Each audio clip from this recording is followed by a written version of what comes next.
Selamat pagi Bapak Ibu, saudaraku yang dikasihi oleh Tuhan.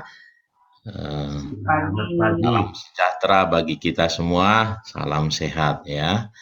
Ya, Bapak Ibu, saudaraku yang dikasihi oleh Tuhan, salah satu ayat yang sering kita dengar juga mendorong kita supaya kita bersemangat berdoa adalah Ibrani 10 ayat 25 ya.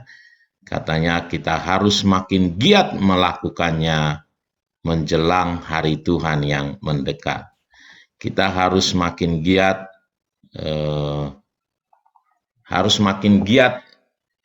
ya, berdoa, beribadah itu karena hari Tuhan yang semakin mendekat. Ibrani 10 ayat 25 saya bacakan untuk kita semua.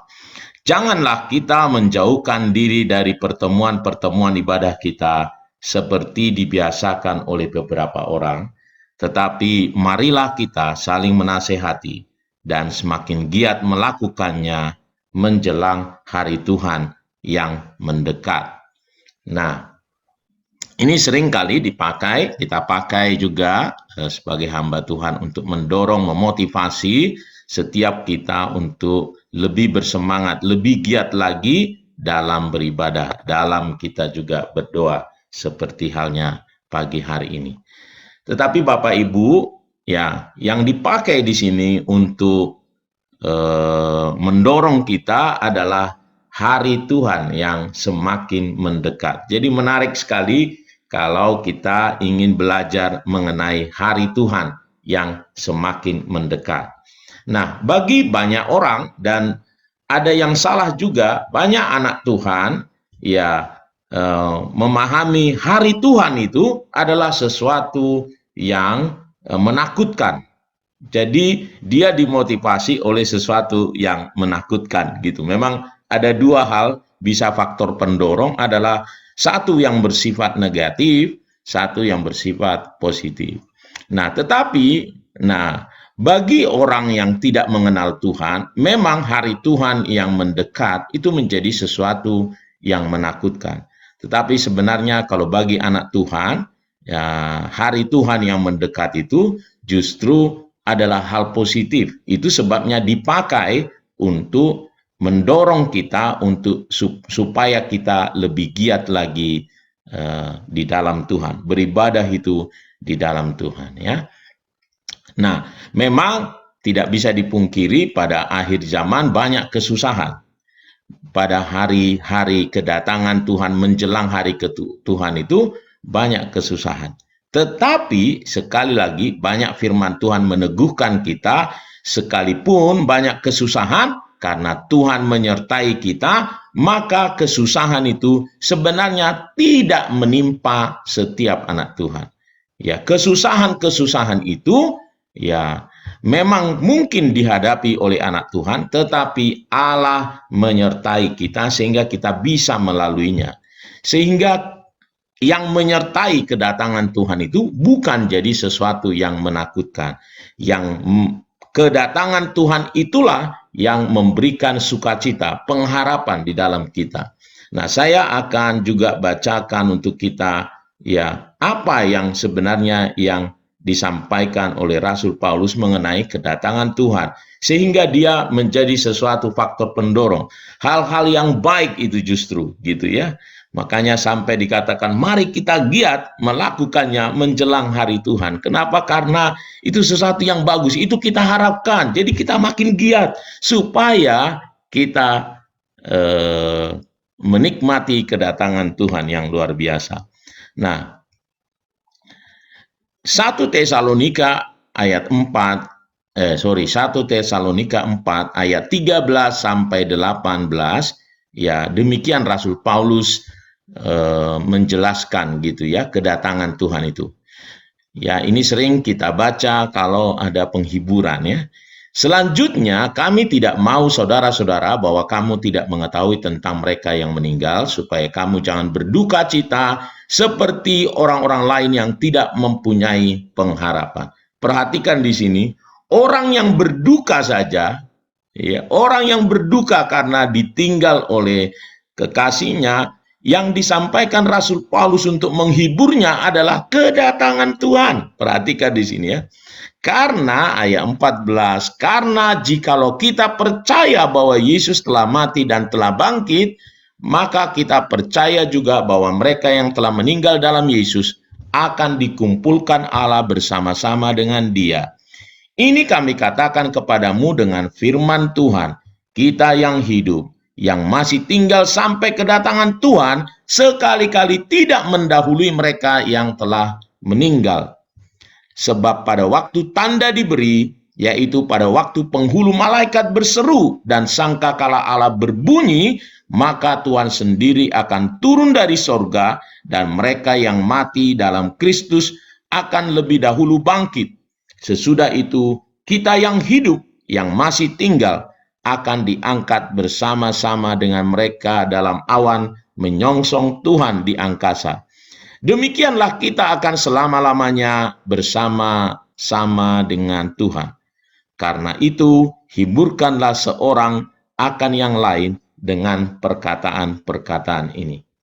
Nah, kalau dari ayat ini kita lihat bahwa kedatangan Tuhan itu membuat kita diubahkan.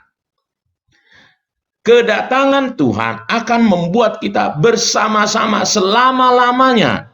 Ya, diubahkan itu memiliki tubuh yang baru. Kalau kita sudah meninggal dulu pada waktu kedatangan Tuhan, kita akan dibangkitkan.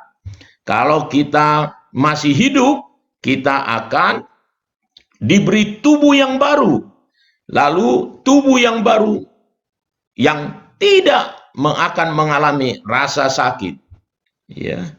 Lalu kita akan selama-lamanya katanya bersama-sama dengan Tuhan. Dan yang luar biasa tentu pada saat itu kita akan ikut memerintah bersama-sama dengan Dia.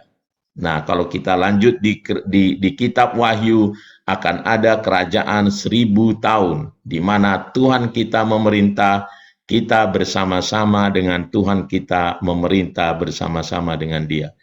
Dan itu akan sesuatu yang menyenangkan dan menghiburkan, dan sesuatu yang membanggakan. Karena itu adalah pengharapan kita. Pengharapan kita di dalam Tuhan ini adalah kita akan selama-lamanya bersama-sama dengan Tuhan. Pengharapan kita di dalam Tuhan adalah ada sukacita senantiasa di dalam Tuhan.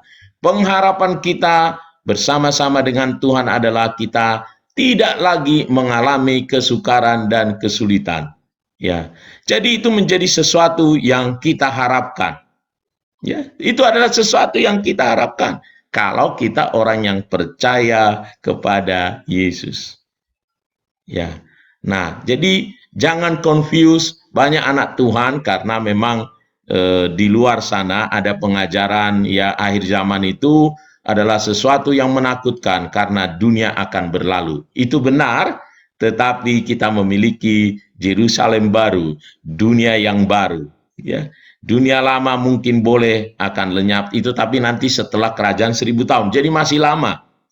Ya, masih lama. Dan orang-orang yang kita kasihi, yang dipanggil oleh Tuhan terlebih dahulu, kita akan ketemu lagi. Wah, itu sesuatu yang mengasihkan ya.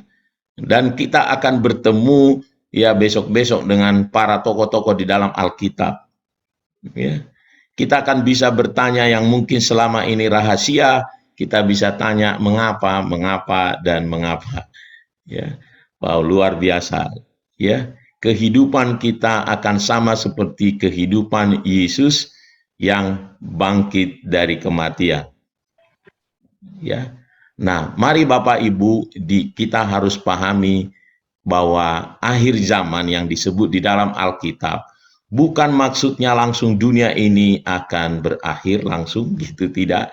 Tetapi itu berbicara mengenai kedatangan Yesus yang kedua kali, dimulai dari sana untuk mengangkat kita semuanya untuk kita boleh bersama-sama dengan Dia dan memerintah bersama-sama dengan Tuhan kita.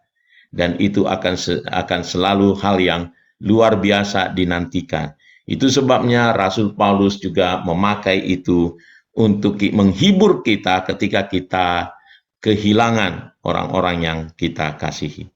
Mari pahami itu dan mari bersemangat menantikan kedatangan Tuhan, dan itu juga mendorong kita untuk melakukan ibadah kita, mendorong kita juga untuk memberitahu kepada banyak orang bahwa Yesus adalah Tuhan dan Juru Selamat, supaya mereka juga boleh bersama-sama dengan kita, supaya juga jiwa mereka diselamatkan, supaya mereka boleh menerima keselamatan dari Tuhan kita.